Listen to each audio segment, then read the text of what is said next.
অভিনেত্রী নুসরাত ফারিয়ার গ্রেফতারকে বিব্রতকর ঘটনা বলে মন্তব্য করেছেন সংস্কৃতি উপদেষ্টা মোস্তফা সরোয়ার ফারুকী।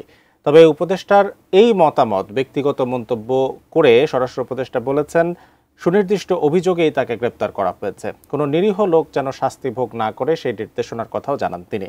এদিকে নুসরাত ফারিয়ার গ্রেপ্তারের সমালোচনা করে ফেসবুকে পোস্ট দিয়েছেন এনসিপি নেতা হাসনাত আব্দুল্লাহ। অভিনেত্রী নুসরাত ফারিয়ার গ্রেপ্তার নিয়ে সরগরম সামাজিক যোগাযোগ মাধ্যম। সোমবার ফেসবুকে পোস্ট দিয়েছেন সংস্কৃতি উপদেষ্টা মোস্তফা সরোয়ার ফারুকীও।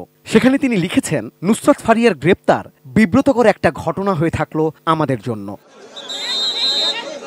আমাদের সরকারের কাজ জুলাইয়ের প্রকৃত অপরাধীদের বিচার করা।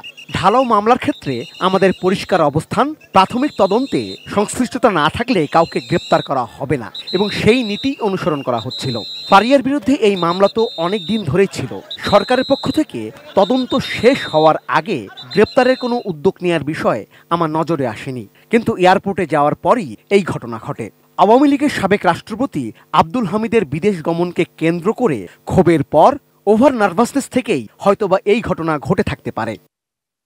উপদেষ্টা ফারুকী লিখেছেন, কদিন আগে ব্যারিস্টার আন্দালিব পার্থর স্ত্রীর সঙ্গেও এরকম ঘটনা ঘটেছে।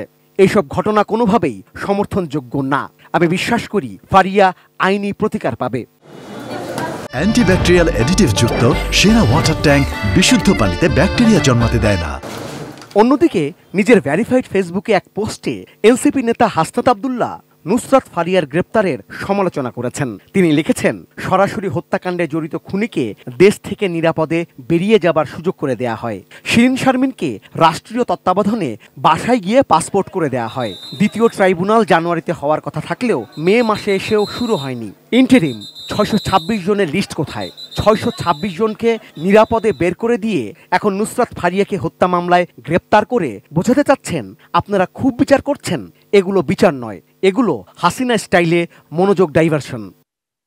এদিকে সচিবালয়ে নুসরাত ফারিয়ার গ্রেপ্তার বিব্রতকর বলে সংস্কৃতি উপদেষ্টার অবস্থানের বিষয়ে স্বরাষ্ট্র উপদেষ্টাকে প্রশ্ন করা হলে তিনি এই মতকে তার ব্যক্তিগত বলে মন্তব্য করে জানান, মামলা থাকার কারণেই নুসরাতকে গ্রেপ্তার করা হয়েছে। যার যার ব্যক্তিগত মত প্রকাশের স্বাধীনতা তো সবাই আছে, কেউ যেন ভোগান্তির শিকার না হয় এই জন্য আমরা অবশ্যই ব্যবস্থা নিব। আমরা বলছি শুধু দুষ্কৃতিকারী যেন আইনের আওতায় আসে এবং শাস্তি ভোগ করে, কোনো একটা নিরীহ লোক যেন কোনো অবস্থায় শাস্তি ভোগ যেন না করে, এই ব্যবস্থা আমরা অবশ্যই নিব। এখন তার নামে যদি কেস থাকে আপনি কি করবেন? আপনি তো আবার যদি ছেড়ে দিলে আবার আপনি কিন্তু বলবেন স্যার আপনি ছেড়ে দিচ্ছেন। রেজওয়ান ফয়েজ, 18 নিউজ, ঢাকা।